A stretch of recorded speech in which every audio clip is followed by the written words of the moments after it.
Vamos orar de 2 a 2, nos abrindo ao Senhor. Amém. Vamos abrir nossas Bíblias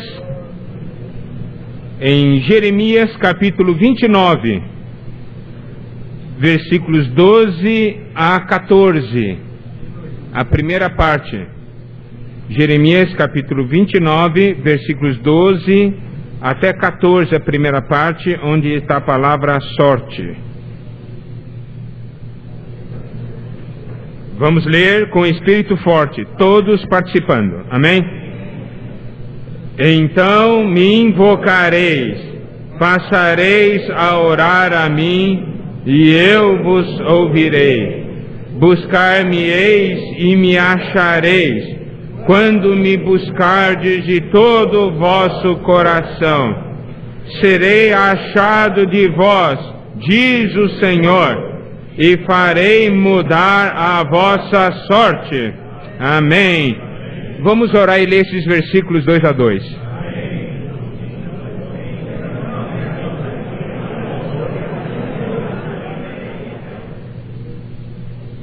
Louvado seja o Senhor. Nós vamos começar hoje uma série de reuniões com comunhão sobre vários assuntos.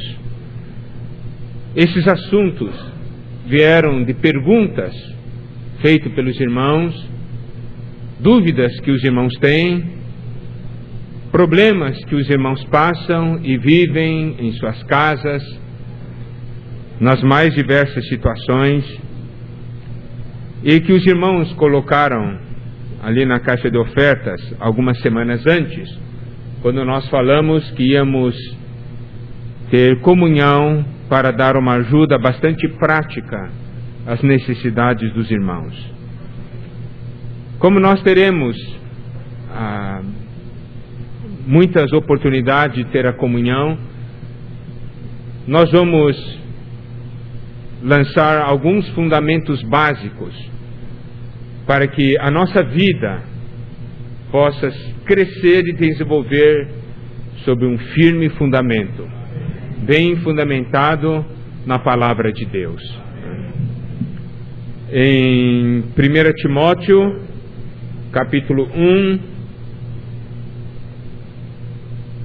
versículos 18 e 19, diz o seguinte: Este é o dever de que te encarrego, ó filho Timóteo, segundo as profecias de que antecipadamente foste objeto. Combate firmado nelas o bom combate, mantendo fé e boa consciência. Porquanto alguns, tendo rejeitado a boa consciência, vieram a naufragar na fé. Nós sabemos que é muito importante nós fundamentarmos a nossa vida, o nosso viver na palavra de Deus. E para isso, há alguns pontos muito importantes que nós precisamos ver. Nessa noite, queremos falar o seguinte: as perguntas que os irmãos fizeram mostram que existem certas coisas que incomodam os irmãos. Certas situações no seu ser, certas situações em suas casas, certas situações no seu trabalho, são certas coisas que incomodam e que constituem um entrave, um obstáculo para o nosso crescimento espiritual e para a nossa comunhão com Deus. Nós não podemos viver como se esses problemas não existissem. Nós temos que encarar os problemas, porque hoje nós temos a vida de Deus dentro de nós. E essa vida é uma vida que vence. É uma vida que vence todas as coisas. Mas o grande problema é que ao olharmos para a nossa vida, nós vemos situações que nos prendem e nós somos cativos de muitas coisas. Por isso a necessidade de nós termos a comunhão para podermos crescer de uma maneira adequada. Então, irmãos, há coisas que nos incomodam, sem dúvida. E nós queremos respostas. Mas o problema é o seguinte: para que nós queremos essas respostas? Nós queremos essas respostas simplesmente para sabermos que há uma resposta, para satisfazer a nossa curiosidade, ou para simplesmente mostrar a nós que existe uma saída, ou nós queremos uma resposta porque nós não queremos viver como nós vivemos até hoje. Por que nós queremos a resposta? Essa é a pergunta que eu quero fazer essa noite.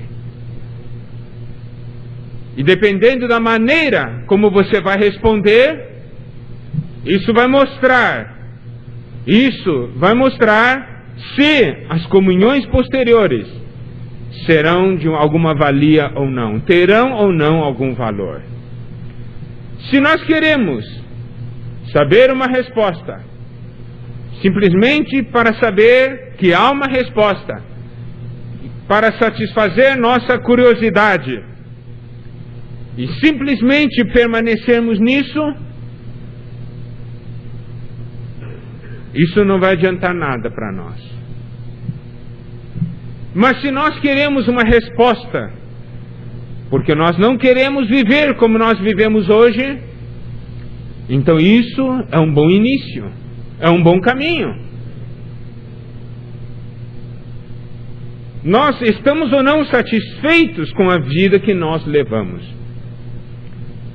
Alguns talvez digam: eu estou muito bem, eu não pus nenhuma pergunta lá dentro, eu estou muito bem, eu estou tranquilo, eu tenho uma boa vida com Deus. Tudo bem, você pode estar satisfeito, mas nessa noite você também tem que perguntar a Deus se Ele está satisfeito, certo? Não é uma questão de você ficar satisfeito, é uma questão se Deus está ou não satisfeito com você, com a sua vida. Irmãos, nós queremos ou não queremos mudar? Queremos? Mas isso depende da nossa atitude, de estarmos ou não abertos a Deus, abertos ao Senhor, para que Ele venha e trabalhe em nosso ser. E se essa mudança exigir um preço, você está disposto a pagar?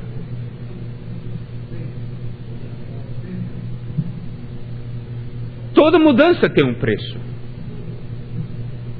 Por quê?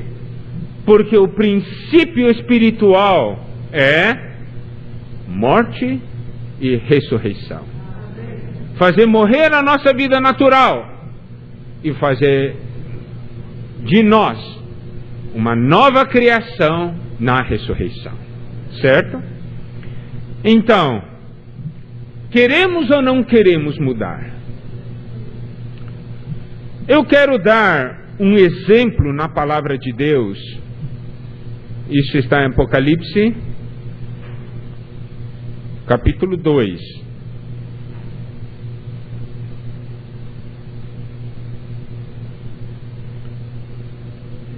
Versículos 1 a 3. Vamos ler esses versículos juntos, tá bem? Apocalipse, capítulo 2, versículos 1 a 3. Vamos ler com o espírito forte.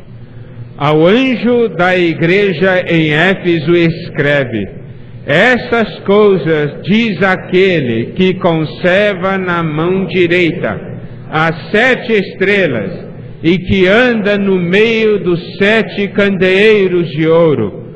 Conheço as tuas obras, tanto teu labor como a tua perseverança, e que não podes suportar homens maus, e que puseste à prova os que a si mesmos se declaram apóstolos e não são, e os achaste mentirosos, e tens perseverança, e suportaste provas por causa do meu nome, e não te deixaste esmorecer. Irmãos, ao vermos esses 3 versículos de Apocalipse capítulo 2, falando para o anjo da igreja em Éfeso, nós podemos ver aqui algo muito bom. O Senhor diz aqui: conheço as tuas obras, tanto o teu labor como a tua perseverança. Não é bom isso aí? É muito bom. Não pode suportar homens maus. É bom? É muito bom. E que puseste a prova os que a si mesmos se declaram apóstolos e não são, e os achaste mentirosos. Isso é bom? É muito bom. E tens perseverança. Isso é bom? Isso é muito bom. E suportaste provas por causa do meu nome. Isso é muito bom. E não te deixaste esmorecer. Isso é muito bom. Eu pergunto, uma igreja que tem isso precisa se arrepender? Aos nossos olhos, está muito bom. Quem dera que eu estivesse nessa situação, né? Alguns de nós até poderiam dizer: quem dera que eu fosse assim.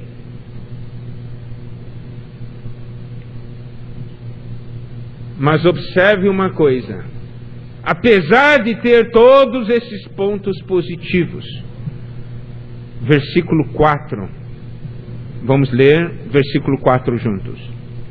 Tenho, porém, contra ti que abandonaste o teu primeiro amor. Aqui o Senhor diz: tenho, porém, contra ti. Apesar da situação da igreja, nos 3 primeiros versículos ali, ser uma situação muito boa, apesar de mostrar uma situação que todos apreciam, o Senhor tem uma palavra: tenho, porém, contra ti. Nós sabemos que há muitos problemas que incomodam os irmãos, muitas situações que incomodam você.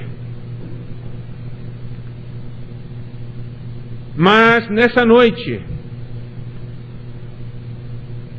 nós precisamos trazer o nosso ser diante de Deus, para que Ele diga para nós se Ele tem ou não alguma coisa contra nós. Se existe ou não alguma coisa dentro do nosso ser que o Senhor diz: eu tenho contra ti. Eu tenho alguma coisa contra você. Porque no seu interior existe alguma coisa que não pode permanecer. Existe alguma situação que não pode ficar. Eu tenho, porém, contra ti. Para a igreja em Éfeso era: contra ti que abandonaste o teu primeiro amor. Mas para nós, para cada um de nós, se nós levarmos o nosso ser à presença de Deus, Ele pode dizer para mim: Miguel, você é muito bom. Esse ponto é muito bom. Aquele ponto está muito bom. Naquele outro ponto eu estou muito satisfeito. Mas eu sei também de algo, que certamente Ele num momento vai falar para mim: Miguel, tenho, porém, contra ti. Porque eu sei da minha limitação, eu sei das minhas falhas, eu sei das minhas fraquezas. Nessa noite, o Senhor precisa falar no interior de cada um de nós. Precisa falar uma palavra. Nós precisamos nos abrir ao Senhor e perguntar a Ele: Senhor, o que você tem contra mim? Eu quero saber. Não permita que eu fique nas trevas. Não permita que eu fique numa situação que não saiba. Eu preciso que você fale comigo. Eu sei que através dessas perguntas, muitos irmãos apresentaram coisas que o incomodam. Mas além das coisas que nos incomodam, o que é que o Senhor tem contra nós?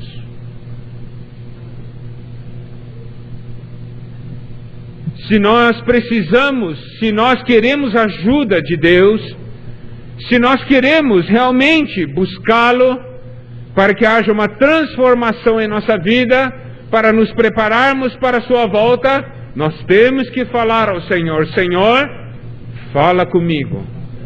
Que ponto você tem contra mim? Mostra para mim a minha verdadeira situação. Tenho, porém, contra ti.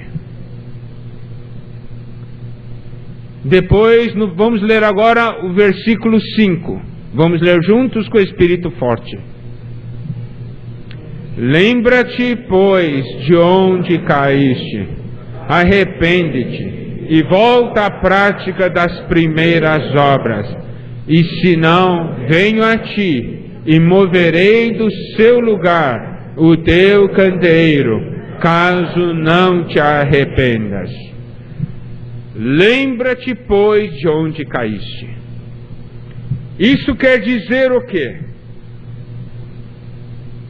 Que nós podemos nos lembrar de uma situação interior antes da nossa queda.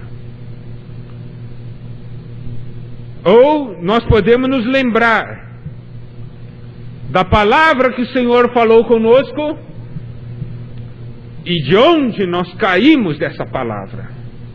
Lembra-te, pois, de onde caíste. Nós sabemos que na nossa vida espiritual, muitas vezes passamos por altos e baixos. Quando nós estamos lá embaixo, nós podemos nos lembrar de onde nós caímos.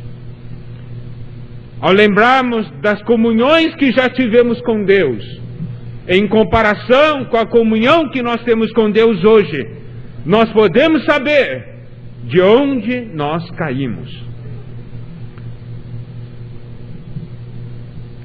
Lembra-te, pois, de onde caíste. Arrepende-te. Todo o trabalhar de Deus na nossa vida passa através desse passo, que é arrependimento. Desde a nossa conversão, desde o momento que nós conhecemos o Senhor, é esse passo do arrependimento, é um passo muito importante. Quanto mais forte foi a experiência do arrependimento na nossa conversão, mais firme se tornou a nossa vida espiritual. Se dentro da nossa conversão nós não tivemos um forte arrependimento, a nossa vida cristã certamente é uma vida superficial, é uma vida entre a luz e as trevas. Por quê? Porque faltou um forte arrependimento, faltou uma forte virada, faltou uma forte mudança. Mas se no momento da nossa conversão isso não ocorreu, hoje pode ocorrer. A todo instante nós temos a oportunidade de dar uma grande virada em nossa vida. Nós vamos, nas reuniões, nas comunhões posteriores, tratar dos assuntos que nós falamos, que vocês levantaram. Mas, se não houver em nossa vida um arrependimento, se não tiver um forte desejo em nós de ter uma mudança em nosso viver, nós não vamos ter a mudança em nosso viver. Nós não vamos ter essa virada. não vai haver essa transformação em nós. Por isso é tão importante nós nos lembrarmos de onde caímos e nos arrependermos diante do Senhor e voltarmos à prática das primeiras obras. Nós sabemos, no momento que nós nos convertemos ao Senhor, no momento que nós conhecemos esse maravilhoso Senhor, o que foi que nós fizemos? Nós entregamos a nossa vida a Ele, não foi? Nós consagramos o nosso ser a Ele. Por quê? Porque nós vimos Deus, vimos o seu grande amor, e o resultado foi que nós fomos constrangidos por esse amor e entregamos o nosso ser e nos consagramos ao Senhor. Nós tivemos uma entrega ao Senhor,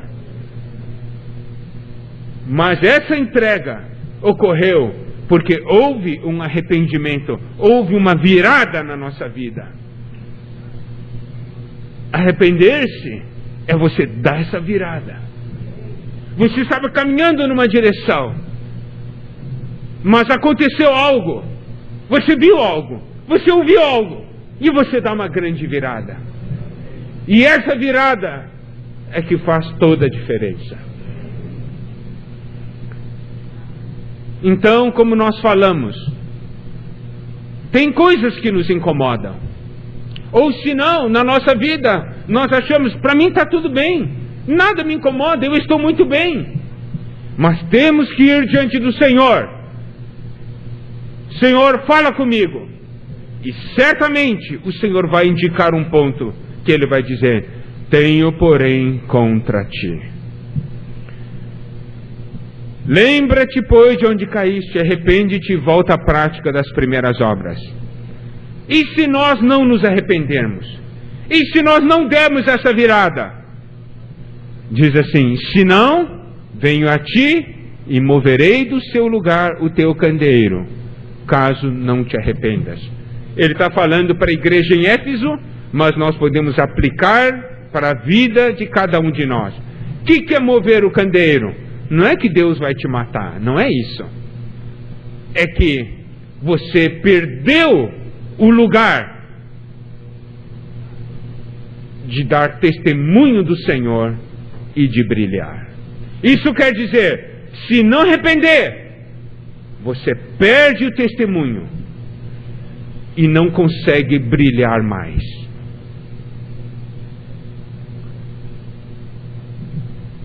Nós hoje estamos na restauração do Senhor, porque queremos ser o testemunho do Senhor, não é? Porque hoje você está na vida da igreja. Você pode dizer: porque Deus é muito bom e Ele me salvou, eu quero. Está tudo bem, nós fomos salvos. Mas hoje, se nós temos uma visão mais profunda, nós veremos que estamos na vida da igreja não somente porque Deus nos salvou. Nós hoje estamos vivendo a vida da igreja porque essa é a vontade de Deus. Porque Deus deseja ganhar nessa terra um povo que o expresse, um povo que seja o seu testemunho, um povo que brilhe nessa terra. E essa razão porque nós estamos aqui. Se é para simplesmente para sermos salvos, nós poderíamos estar em qualquer grupo cristão, não é assim? Ganhamos a salvação, Deus me salvou, louvado seja Deus, tá bom, tá pronto. Mas Deus revelou a nós o que Ele tem no seu coração. Simplesmente a salvação que Deus nos deu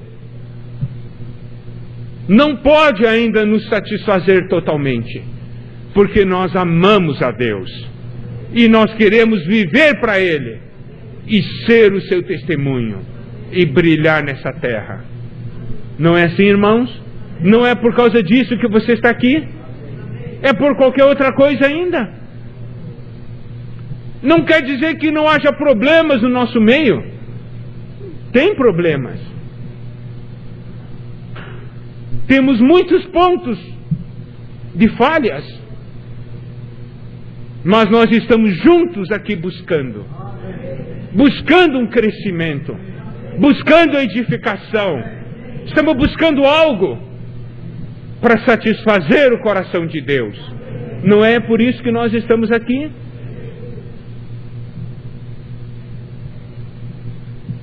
Eu não quero perder o meu lugar de dar testemunho. Eu não quero perder a oportunidade de brilhar nessa cidade. Eu quero me arrepender.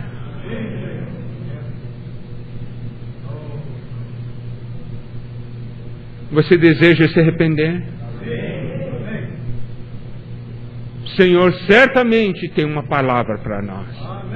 Tenho, porém, contra ti. Nós podemos ter muitos pontos bons.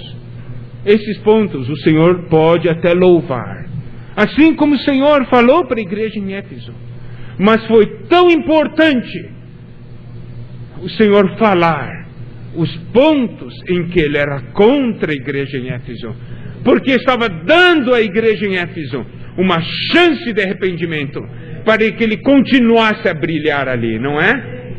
Deus é grande e maravilhoso. Deus é misericordioso para conosco. Ele nos dá chance de brilhar, de dar o testemunho. Por isso ele diz: arrepende-te. Que tal agora nós particularmente fazer uma oração ao Senhor, orar ao Senhor, para diante do Senhor falar: Senhor, mostra para mim que ponto o Senhor tem contra mim, para que eu possa me arrepender, tá certo? Vamos ter oração. Se quiser falar em voz alta, pode orar em voz alta se quiser, tá bem?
Amém.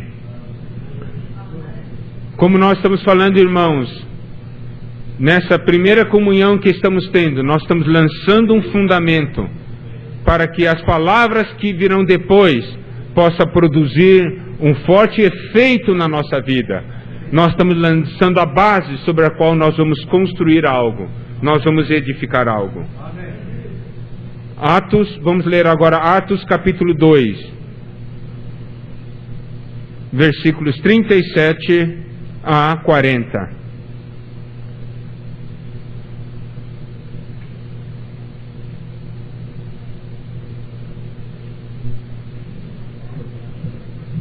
Atos capítulo 2, versículos 37 a 40. Vamos ler juntos com espírito forte. Ouvindo eles estas coisas, compungiu-se-lhes o coração, e perguntaram a Pedro e aos demais apóstolos: que faremos, irmãos? Respondeu-lhes Pedro: arrependei-vos, e cada um de vós seja batizado em nome de Jesus Cristo, para a remissão dos vossos pecados, e recebereis o dom do Espírito Santo, pois para vós outros é a promessa, para vossos filhos e para todos os que ainda estão longe, isso é, para quantos o Senhor nosso Deus chamar. Com muitas outras palavras deu testemunho e exortava-os dizendo: salvai-vos desta geração perversa. Amém. Essa porção da palavra mostra algo muito precioso para nós. Nós vemos que Pedro naquele dia se levantou junto com os 12 e falou uma palavra extremamente forte, cheio do Espírito Santo, não foi? Foi ali no Pentecostes, ele falou aquela palavra cheio de autoridade, cheio de poder, e o resultado, ouvindo eles essas palavras, compungiu-se-lhes o coração. Aquelas palavras penetraram de uma maneira forte no coração daqueles ouvintes. Fosse como uma espada, uma lança que penetrou, que cortou. Eles estavam com os corações compungidos. Isso quer dizer, aquela palavra penetrou, não é? Aquela palavra tocou o coração deles, talvez como nunca antes havia tocado na vida. E eles falaram, perguntaram: que faremos, irmãos? Eu ouvi essa palavra e agora aquilo tocou profundamente o meu ser, traspassou o meu coração, estou compungido. O que eu devo fazer agora? E a resposta de Pedro aqui mostra o princípio do que nós devemos fazer quando a palavra nos toca. Sabe de uma coisa, irmãos? O grande problema que nós passamos é que nós ouvimos. Talvez até fiquemos compungidos, tocados com a palavra, mas nós não damos esses passos que Pedro falou para eles. Respondeu-lhes Pedro: arrependei-vos. Primeira coisa é arrepender. Tem uma firme decisão de dar uma virada. Irmãos, nós ouvimos a palavra de Deus, não é para simplesmente conhecer mais a Bíblia. E se o Espírito tocou o nosso interior, não é que para simplesmente nós ficarmos tocados, mas é para que nós nos arrependamos, é para que nós façamos uma virada na nossa vida. Esta é a razão pela qual a palavra nos é dada. Certo, irmãos? Nós não queremos que nessas comunhões nós saiamos simplesmente: puxa, que coisa boa, que palavra boa, fui tocado. Não, nós precisamos de arrependimento, precisamos de uma virada. E cada um de vós seja batizado em nome de Jesus Cristo para a remissão dos vossos pecados. Nós sabemos o significado do batismo: morrer e ressuscitar. Foi tocado, dá virada, morre e ressuscite. Recebereis o dom do Espírito Santo. Essa é a vida que nós ganhamos. Essa é a vida que nós ganhamos. Toda palavra tem um preço. Toda palavra tem um preço. E o preço da palavra de Deus, o preço para transformar a doutrina em realidade, é o preço da nossa vida: morrer e ressuscitar. Esse é o caminho. Não há outro caminho. Arrepender-se, morrer e ressuscitar. Sabe o que acontece? Nós ouvimos, muitas vezes nós ouvimos para os outros: ah, fulano de tal tinha que estar aqui na reunião, essa palavra ia ser tão bom para ele, ele precisava tanto dessa palavra. E aquela fulana também, que pena que não está aqui hoje, puxa vida. Se você ouviu, a palavra é para você, não é para outros. O que deve produzir? Uma virada. O que deve produzir? Essa palavra deve nos matar. para nos fazer ressuscitar. Irmãos, não é esse o caminho? Existe algum outro caminho? Não, é esse o caminho. Como que o Senhor pode acrescentar mais dentro de nós? Tirando alguma coisa de nós, não é isso? Se esse copo aqui está cheio de água, eu consigo colocar outra coisa? Não, eu preciso tirar o que está dentro para que seja colocado. Então, é necessário o quê? Toda vez que a palavra de Deus toca no meu ser, é necessário que eu morra. O Senhor se dá a mim, e eu em ressurreição sigo à frente, e eu ganho mais e mais do Espírito. O versículo 39, sabe, eu aprecio demais esse versículo, pois para vós outros é a promessa. Tudo isso aqui, irmãos, é a promessa. E essa promessa é para você. Essa promessa é para mim. E aqui diz, pois para vós outros é a promessa, para vossos filhos. Puxa, que bom! Essa promessa não é somente para nós, é também para os nossos filhos. E eu quero falar para os nossos filhos. Um dia vocês também terão filhos, certo? É de geração em geração. Você dizer, eu nem casei ainda, mas não faz mal, seja fiel, Senhor. Você vai ganhar uma promessa, e se você ganhar essa promessa, ganhando, tendo a realidade, essa também vai ser para os seus filhos, que nem nasceram ainda. Por quê? E para todos que ainda estão longe, isto é, para quantos o Senhor nosso Deus chamar. Naquele tempo essa palavra foi para aqueles que estavam ouvindo, mas quando ele diz para todos que ainda estão longe, longe no tempo e longe no espaço, 2000 anos depois, certo? Chegou até nós, milhares de quilômetros distante, chegou até nós, porque nós fomos chamados por Deus. Lembra-te de uma coisa: você pode ter muitos problemas que incomodam, você pôs aquelas perguntas, você quer resposta para aquelas perguntas. Olha, pode ter 1001 coisas incomodando você, mas eu quero dizer uma coisa nessa noite: Deus deu para você, não é esse montão de problemas, Deus deu a promessa. A sua porção é a promessa. E nós devemos ver isso. Devemos nos agarrar a isso. Há uma promessa para mim. Mas essa promessa alcança a minha pessoa quando há em mim esse arrependimento. Com muitas outras palavras deu testemunho, exortava-os dizendo: salvai-vos desta geração perversa.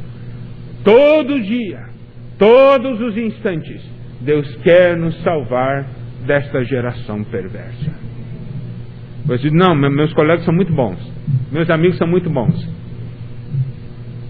Deus quer salvá-los desta geração perversa.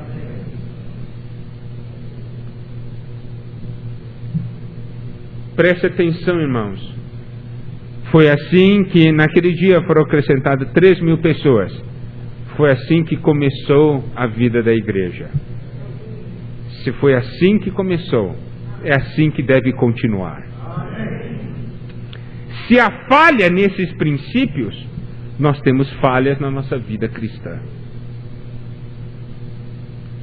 Por isso, irmãos, nessa noite nós estamos falando, nós queremos lançar um fundamento, uma base, para que quando nós tratarmos os diversos assuntos, se você for compungido em seu coração, você saiba o que deve fazer.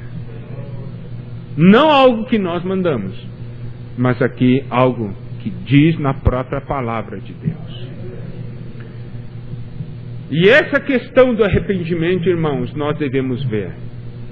Não é algo que ocorre somente uma vez na nossa vida, O arrependimento deve ser algo contínuo em nosso viver cristão. Nós podemos ver, voltando para Apocalipse, nas cartas para as igrejas, Apocalipse capítulo 2, não é? Versículo 5, fala, né? Arrepende-te, lembra-te de onde caíste, arrepende-te, tá certo? Vamos ler juntos, agora o versículo 16. Portanto, arrepende-te, senão venho a ti sem demora, e contra eles pelejarei com a espada da minha boca. Nós vemos aqui o Senhor falando de novo, arrepende-te. Agora, no versículo 21, dei-lhe tempo para que se arrependesse. Ela, todavia, não quer arrepender-se da sua prostituição. Versículo 22. Eis que a prostro de cama, bem como em grande tribulação, os que com ela adulteram, caso não se arrependam das obras que ela incita. Capítulo 3, versículo 3. Apocalipse.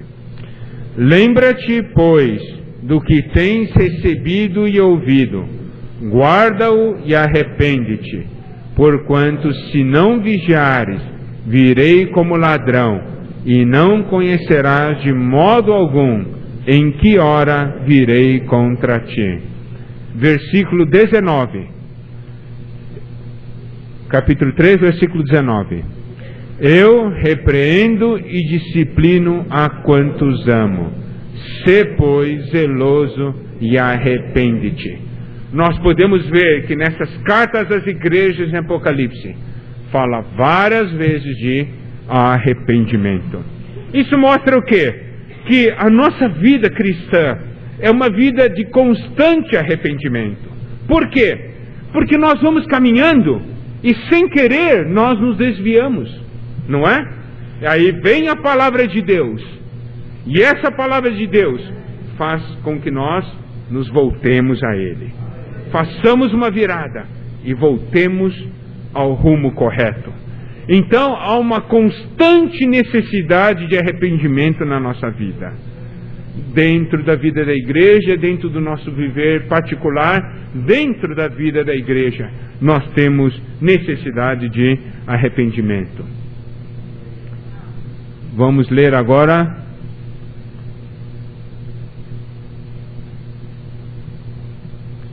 2 Timóteo capítulo 2, versículos 24 a 26.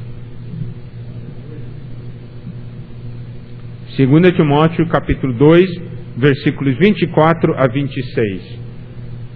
Vamos ler com espírito forte, todos juntos.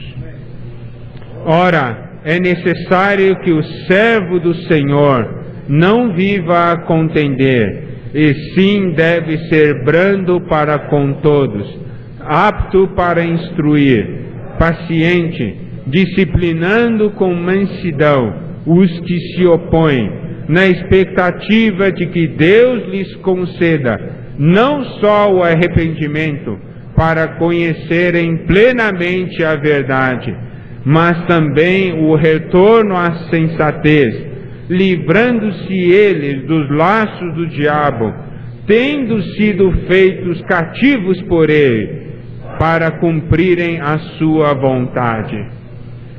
Essa porção de 2 Timóteo revela alguma coisa para nós. Mostra que todos nós corremos um perigo. Ele está falando desse servo de Deus, né, servo do Senhor, que ele deve disciplinar com mansidão. Disciplinar a quem? Os que se opõem. Os que se opõem. Aqueles que fazem algo contra Deus. Aqueles que se opõem a Deus. Certo? Quando nós estudamos as epístolas de João, foi falado sobre a questão do anticristo. que é o anticristo? Falava que o anticristo, né, já estava ali, tinha muitos anticristos. Cristo quer dizer ungido. Crisma quer dizer unção. Quem vai contra a unção, vai contra o ungido. Então, todos aqueles que se opõem à ação do Espírito é um anticristo. A ação dele é contra Cristo, contra o ungido, contra a unção. Muitas vezes nós pensamos anticristo sobre aquele grande homem do mal que vai aparecer no final, tá certo? Mas nas epístolas de João fala, né, que já tem muitos anticristos por aí. Como muitos anticristos? São aqueles que se opõem à unção. Aqueles que se opõem. Então aqui fala daqueles que se opõem a Deus. Ele disciplina com a expectativa de que Deus lhes conceda não só o arrependimento, para conhecerem plenamente a verdade. Então nós precisamos ver algo.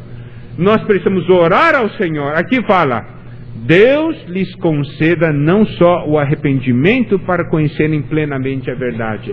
Então nós precisamos falar ao Senhor, se você tem alguma coisa contra mim, se alguma coisa que eu tenho também contra ti, Senhor, mostra para mim e dá a mim o arrependimento.